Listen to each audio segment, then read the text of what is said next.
hadir di Indonesia untuk membantu ekonomi kita. Hanya dengan menonton iklan kita bisa jadi juara. Baiklah teman-teman, awalnya gaji saya 15 juta, di mana saya menjabat atau merangkap 4 jabatan sekaligus. Yang pertama, saya merangkap menjadi namanya legal corporate, yang dimana mengurus segala perizinan yang dipenuhi. Kedua, saya menjadi HRD. Ketiga, saya menjadi Departemen Analisis. Keempat adalah lembaga Fraud. Semua persyaratan saya sampaikan, sampai saya harus mencari seorang tenaga ahli yang memiliki sertifikat CISSP, dan wajib harus dimiliki dan wajib harus mengirimkan sertifikatnya ke KSO, CFX, KKI, dan ICC, dan juga nantinya ke Bapeti. Awal berjalannya itu kita dikasih waktu sampai 10 atau 12 Januari 2025, di mana telah terjadi transisi perpindahan pengawasan cryptocurrency dari Bapeti ke OJK. Sampai saya pun sempat mengurus yang namanya Sandbox. Sampai saya pun mengurus yang namanya BI.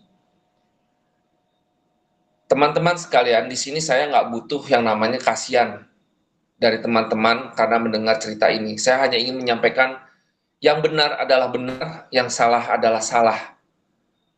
Karena apa? Setelah saya berjalan, tiba-tiba dari fee saya yang 15 juta diturunkan lagi menjadi 10 juta rupiah.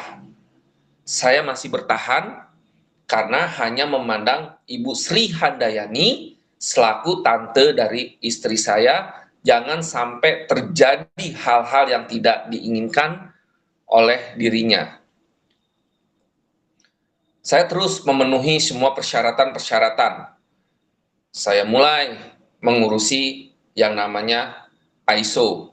ISO itu terdiri dari 3, 27001 versi 2022, 27017, dan 27018, yang mana 27001 versi 22 adalah mutlak harus diterbitkan oleh KAN, Komite Akreditasi Nasional.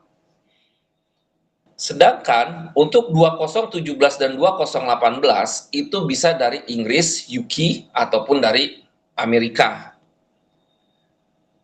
Saya berhasil mencapai dan memproses yang namanya ISO tersebut yang saat ini berjalan, dan memang terjadi penundaan. Karena apa?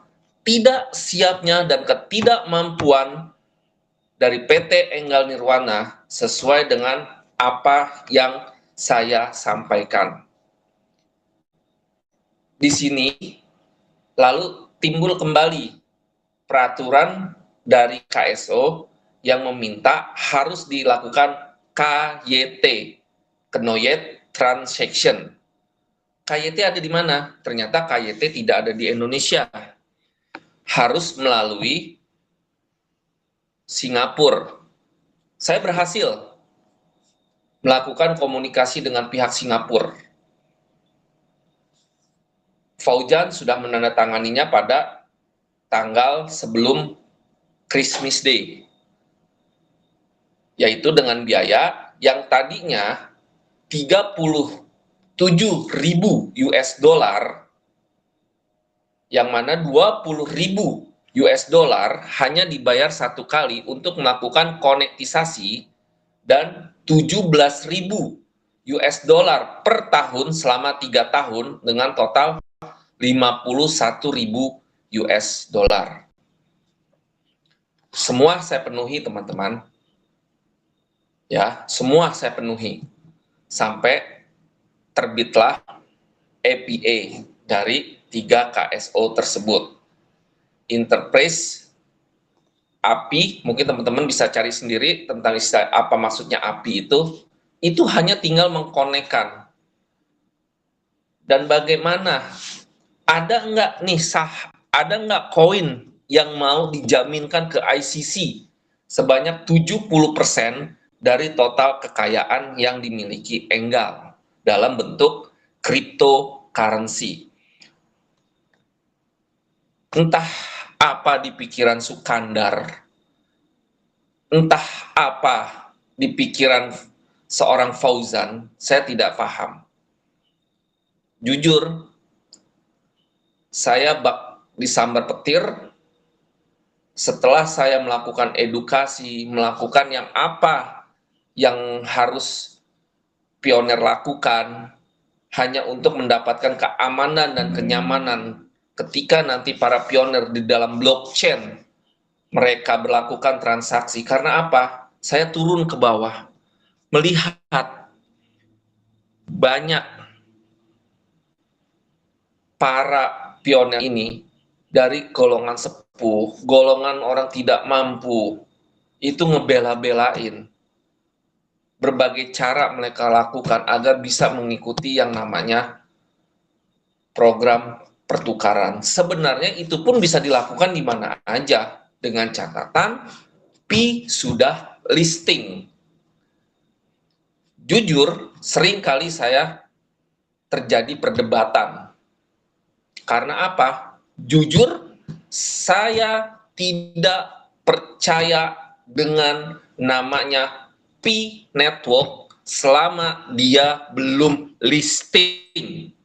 Selama dia belum diakui boleh ditransaksikan di Indonesia. Saya mencari, memang Enggal pernah mengalami kejadian yang mana saya membawa seorang IT dari Bandung itu gagal. Tapi kegagalan itu bukan disebabkan oleh saya.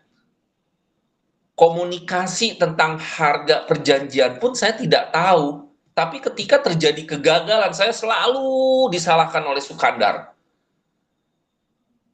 Ketika saya butuh kertas, itu dijadikan masalah. Untuk apa sih Eko belanja sampai 13 juta?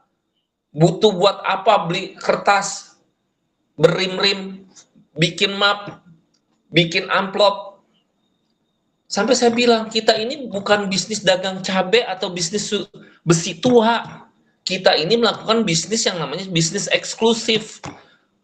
Begitu ini sudah oke semua, saya sudah nggak bisa bertanggung jawab, saya juga nggak paham dengan yang namanya kripto. Yang saya pahami bagaimana semua unsur agar Enggal yang tadinya legal hanya memiliki satu, akta, dua, akta perubahan, ketiga, NIB, keempat, NPWP, pernyataan kesanggupan modal, dan lain-lain. Cuman sampai situ. Tetapi untuk Enggal bisa dapat bertransaksi, satu contoh seperti Indodax, ini semua unsurnya harus dipenuhi Pak Sukandar, Pak Fauzan, ini harus dipenuhi. Tidak bisa dengan kata tidak. Karena di bulan Oktober 2024, tugas saya sudah selesai. Mana webnya? Mana aplikasinya? Mana dua-duanya? Karena apa? Boleh memilih web, boleh memilih aplikasi, bahkan boleh memilih dua-duanya. Saya minta itu mana barang itu. Ayo, setelah itu siapkan tim buat saya. Saya bawa ke Jakarta. Kita lakukan koneksisasi kepada ketiga KSO tersebut. Ayo, terusnya mana 100 miliarnya? Mana koin yang sudah Anda tanda tangani untuk segera dilakukan penyimpanan atas nama kekayaan Enggal? Tapi apa? Dengan sombong dan angkuhnya, negara mau dilawan sama seorang Sukandar. YouTube hadir di Indonesia untuk membantu ekonomi kita, hanya dengan menonton iklan